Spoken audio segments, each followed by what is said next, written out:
Assalamualaikum warahmatullahi wabarakatuh. Perkenalkan, nama saya Nurdianti Ramadhani. Saya tidak sendiri, saya bersama dengan rekan-rekan saya, ada Aja Subagja, Bintang Maharani Putri, dan Dedi Hamdi. Kami akan menjelaskan mengenai proses pencatatan jurnal umum. Pokok bahasan yang akan kami jelaskan yaitu tahapan dalam proses pencatatan, yaitu penjurnalan, pemindah bukuan atau posting ke buku besar, dan juga neraca saldo.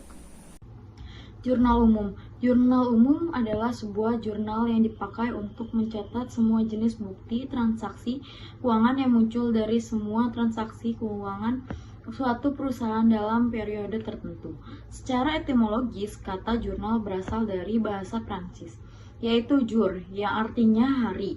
Jurnal umum ini digunakan untuk mencatat berbagai aktivitas transaksi keuangan secara kronologis sesuai tanggal dengan mencantumkan nama transaksi, kelompok akun, dan nominalnya pada kolom debit atau kredit.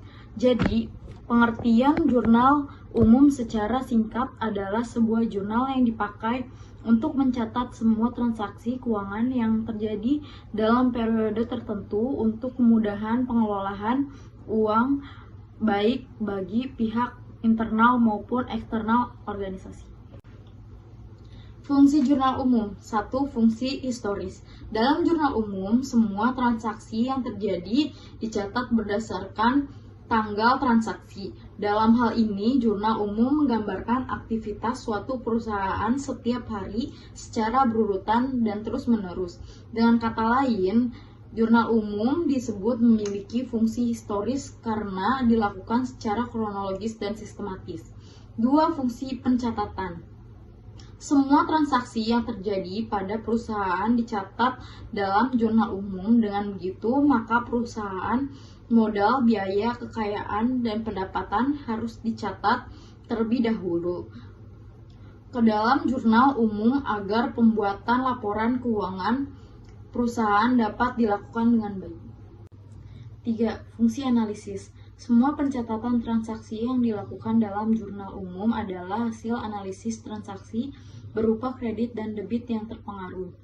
Proses analisis ini meliputi penggolongan nama akun, pencatatan kredit atau debit, serta jumlah atau besar transaksi. 4. Fungsi instruksi. Jurnal umum mempunyai fungsi instruktif dalam proses memasukkan data ke general journal. Proses pencatatan dalam jurnal ini tidak hanya sebatas dokumen transaksi, namun bersifat perintah atau petunjuk kredit atau debit. 5. Fungsi informatif. Di dalam jurnal umum juga terdapat informasi dan penjelasan bukti pencatatan transaksi yang terjadi pada perusahaan.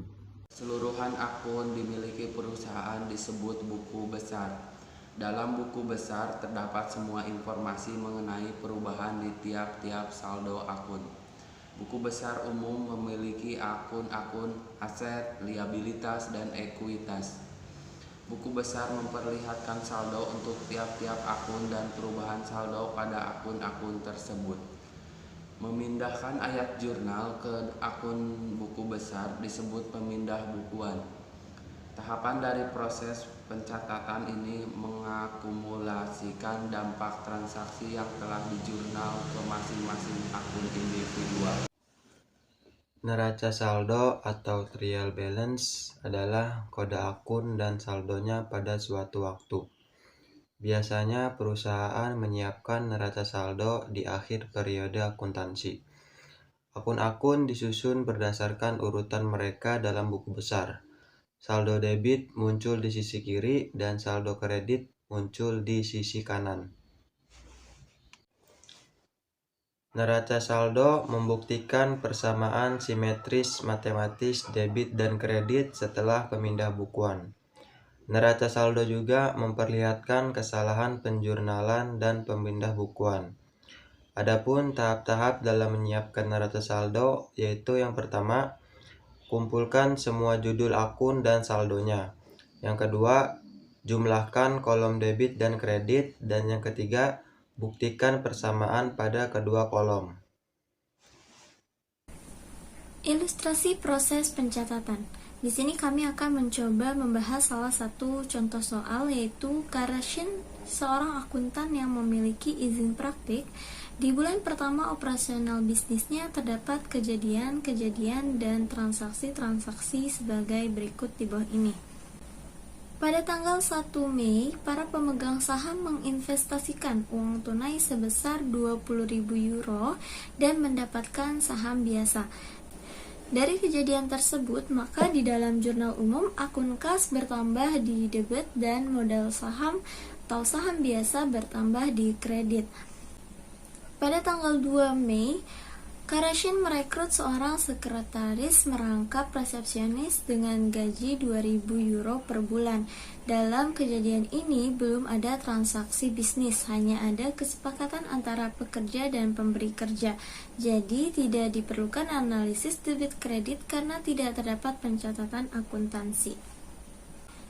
Pada tanggal 3 Mei, Karashin membeli perlengkapan dengan kredit senilai 1.500 euro dari Hartig Supply Company. Maka dalam jurnal umum, akun perlengkapan bertambah di debit dan akun utang usaha bertambah di kredit. Pada tanggal 7 Mei, Karashin membayar tunai sewa kantor sebesar 900 euro untuk bulan berjalan. Dalam jurnal umum, akun beban sewa bertambah di debit dan akun kas bertambah di kredit. Selanjutnya pada tanggal 11 Mei, Karashin menyelesaikan pekerjaan pajak dan menagih klien sebesar 2.800 euro untuk jasa yang diberikan.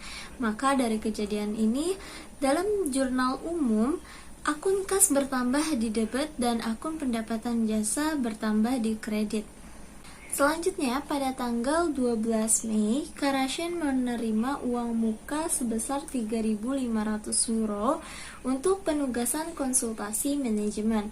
Maka dalam jurnal umum, akun kas bertambah di debit dan akun pendapatan jasa diterima di muka bertambah di kredit.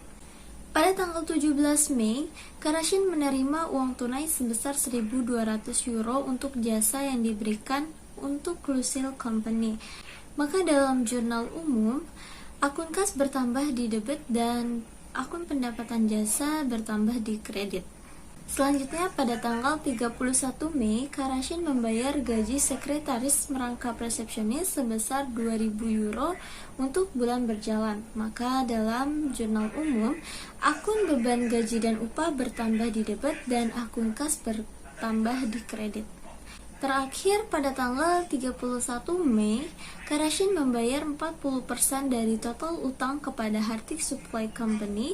Maka dalam jurnal umum, akun utang usaha bertambah di debit dan akun kas bertambah di kredit. Buku besar terdiri dari akun kas, perlengkapan, utang usaha, pendapatan jasa diterima di muka, modal saham-saham biasa, pendapatan jasa, beban gaji dan upah, beban sewa.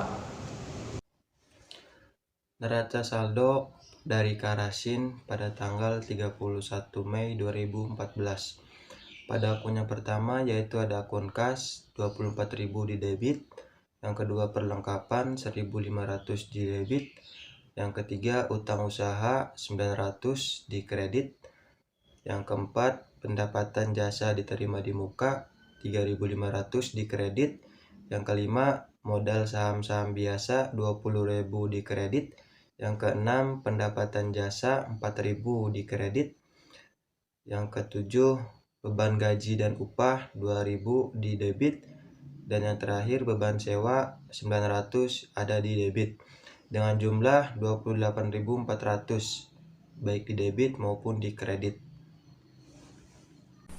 Sekian dari kelompok kami, kurang lebihnya mohon maaf. Wassalamualaikum warahmatullahi wabarakatuh.